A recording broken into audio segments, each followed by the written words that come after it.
Eu tenho que continuar. Tenho que continuar porque o Águia de Marabá acaba de sagrar campeão da primeira edição da Supercopa Pará. Águia de Marabá 1, Canaã 0, jogo realizado hoje no Zinho Oliveira. Meu nome é César Marim, sou criador do canal Bastidores e aqui tratamos sobre futebol paraense. Se inscrevam no canal, deem like no vídeo, é muito importante esse reconhecimento, assim o YouTube vai entender que vocês estão gostando do nosso conteúdo e vai compartilhar o nosso conteúdo para as demais pessoas.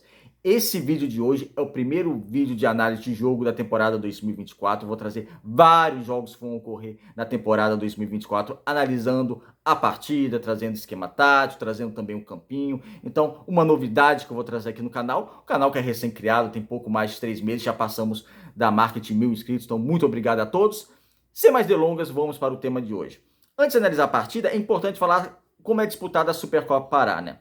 Supercopa Pará desse ano reuniu o campeão atual da primeira divisão paraense com o atual campeão da segunda divisão paraense.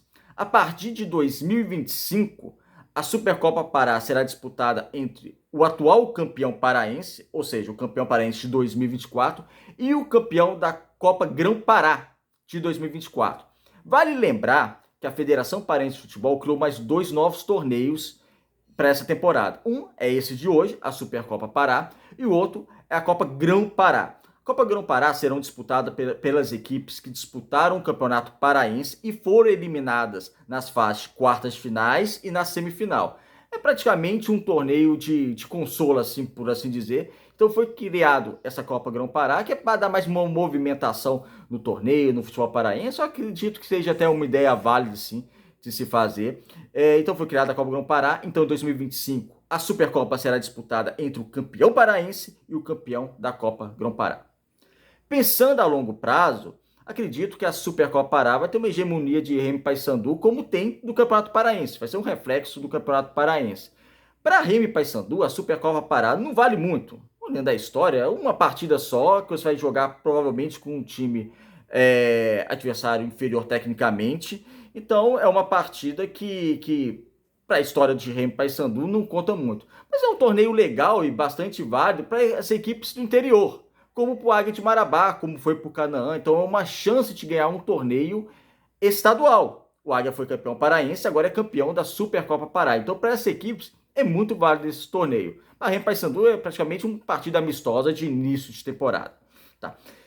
Então vamos lá. Analisando a partida, porque essa partida, como eu disse, vale bastante, ou valeu de maneira razoável para Águia de Marabá e para Canaã. O Águia de Marabá entrou em campo praticamente num 4-2-3-1. Eu gostei em alguns aspectos da equipe do Águia de Marabá na partida de hoje. Uma defesa sólida, marcação em linhas não tão espaçadas assim, marcação em linha alta ou linha média, dificultando a saída de bola da equipe do Canaã dos Carajás. A equipe do Águia de Marabá quis ter mais a bola. O Aleilson, em alguns momentos, ficou isolado, mas em alguns momentos ele teve a companhia também, principalmente do Elielton caindo pela esquerda, principalmente no primeiro tempo. O Elielton muito participativo na partida no primeiro tempo. No segundo tempo, o Dioguinho foi um pouco mais abaixo no primeiro tempo, Dieguinho, desculpa, um pouco mais abaixo no primeiro tempo, mas no segundo tempo ele jogou, ele conseguiu criar um pouco mais de jogadas, que ainda até pelo lado esquerdo de campo, um pouquinho mais de velocidade, teve um pouquinho mais de espaço. Então, a equipe do Águia de Marabá, para mim, fez uma boa partida nesse 4-2-3-1.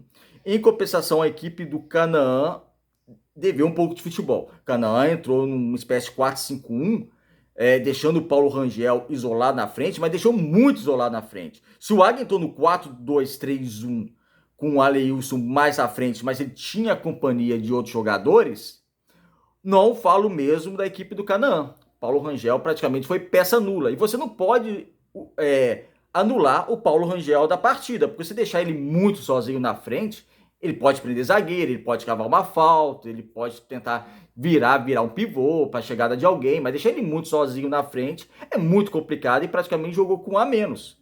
Balão Marabá, que era outra referência técnica da equipe do Canaã, ao meu ver também não desempenhou um bom futebol, esteve um pouco abaixo, e a equipe do setor ofensivo do Canaã não esteve bem.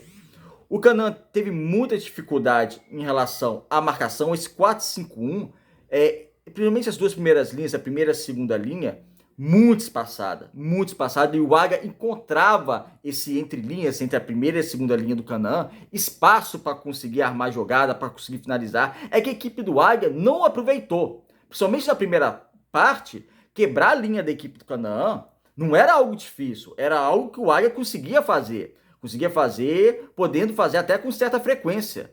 Mas a equipe do Águia não soube aproveitar essa questão também. Mesmo assim, o Águia foi superior à equipe do Canaã. A marcação, o Rafael Jacques colocou o Águia marcando em linha alta, em linha média, isso dificultou demais a saída de bola do Canaã.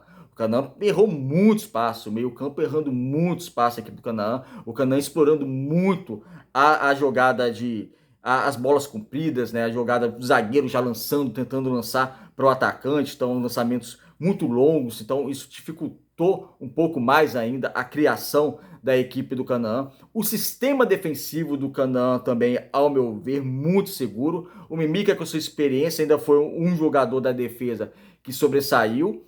Ele e o goleiro Matheus, para mim o Matheus foi o melhor jogador da partida. O Matheus fez no mínimo 3 defesas muito boas. Era para o Águia já ter resolvido a partida bem antes. O Águia venceu o jogo no último minuto, né? Com o gol do Bruno Limão. E até no lance do gol, no cabeceamento, o Matheus faz uma defesa extraordinária. A bola bate na trave, no rebote sobra para o lateral direito do Águia, que fuzilou o goleiro no chão, fuzilou o gol e fez o gol do título já aos 52 minutos do segundo tempo. Então, o sistema defensivo do Canaã me deixou preocupado, porque foi um sistema defensivo bastante seguro, ao meu ver. O Águia que não explorou isso. Taticamente, muito espaço entre as linhas, outra deficiência da equipe do Canaã, e não conseguiu atacar da maneira que talvez poderia agredir um pouquinho mais a equipe do Águia, embora o Águia fosse o mandante do jogo. O Águia é uma equipe de bem mais camisa que a equipe do Canaã, porque o Canaã foi recém-criado, vai disputar pela primeira vez a primeira divisão. Mas eu esperava um pouquinho mais do Canaã, ainda mais de alguns jogos que eu pude observar na segunda divisão paraense, esperava um pouquinho mais. O Águia, como eu disse aqui, poderia já ter liquidado a partida antes. Não liquidou porque quando chegava muito na intermediária, quando chegava para criar, pecava. Ou pecava na finalização, ou pecava na criação. Porque espaço para criar tinha. Expectativas que eu tenho agora em relação às duas equipes para o Campeonato Paraense. Como eu disse aqui, eu me agradou mais, não só pelo título, porque a partida estava indo para os pênaltis. Nos pênaltis o Canaã poderia ter vencido, mas me agradou mais a equipe do Águia. Porém, o Águia precisa corrigir algumas questões. Gostei do sistema defensivo do Águia, que permanece o mesmo, praticamente, né? Com o Axel, com o Bruno Limão, com o Davi Cruz, com o Betão na zaga. Só mudou de um ano para cá o lateral esquerdo, que o lateral esquerdo do Águia esse ano foi o Di Maria. Então, a única novidade da lateral esquerda, Di Maria, que foi muito procurado no início do jogo, né? Vale lembrar isso. O Águia atacou muito pelo lado esquerdo, deixando o lado direito quase não atacando. Foi atacar com o Bruno Limão, que fez um bom cruzamento aos cerca de 25 minutos do primeiro tempo. Mas no começo da partida foi muito mais acionado o lado esquerdo do Águia de Marabá. Então, gostei do sistema defensivo do Águia de Marabá. Acredito que ofensivamente a equipe precisa de alguns ajustes, precisa de mais ser mais intenso e ter mais qualidade para finalizar jogadas, tanto na criação quanto na finalização. Mas eu vejo um caminho do Águia de Marabá, treinado pelo Rafael Jacques, um pouquinho mais encaminhado do que eu vi na partida de hoje do Canaã. É lógico que é a primeira partida do ano, não dá para tirar tantas conclusões, mas também já podemos analisar e tirar algumas. Não é que a partida também, por ser a primeira partida do ano, a gente deve ignorar tudo o que aconteceu, não. A gente tem que analisar a partida, como eu estou fazendo aqui, e fazendo algumas observações. E hoje eu vejo mais o Águia de Marabá pronto que a equipe do Canaã. Eu acho que o Emerson Almeida, que é um bom treinador, o paraense Emerson Almeida, vai ter dor de cabeça com essa equipe do Canaã, porque precisa ajustar o sistema defensivo. Acho que foi um bom teste, por mais que seja um jogo oficial, mas foi um bom teste para a equipe do Canaã. O Emerson Almeida vai ter que testar mais, principalmente consertar taticamente a equipe. Essa questão dos blocos não funcionou hoje, a questão do espaço entre linhas foi muito aberto e defensivamente muito seguro. Então o Canaã, ele precisa o quê? Ele precisa um pouco mais de harmonia em campo. Ele precisa ajeitar a questão defensiva, se arrumar melhor taticamente, como em alguns momentos do segundo tempo a equipe se mostrou mais organizada. O Emerson Almeida fez algumas substituições que acabaram arrumando um pouco mais a equipe. Mas principalmente pela primeira etapa, em alguns momentos da segunda, me deixou um pouco preocupado essa relação tática e de linhas e da defesa insegura da equipe do Canaã.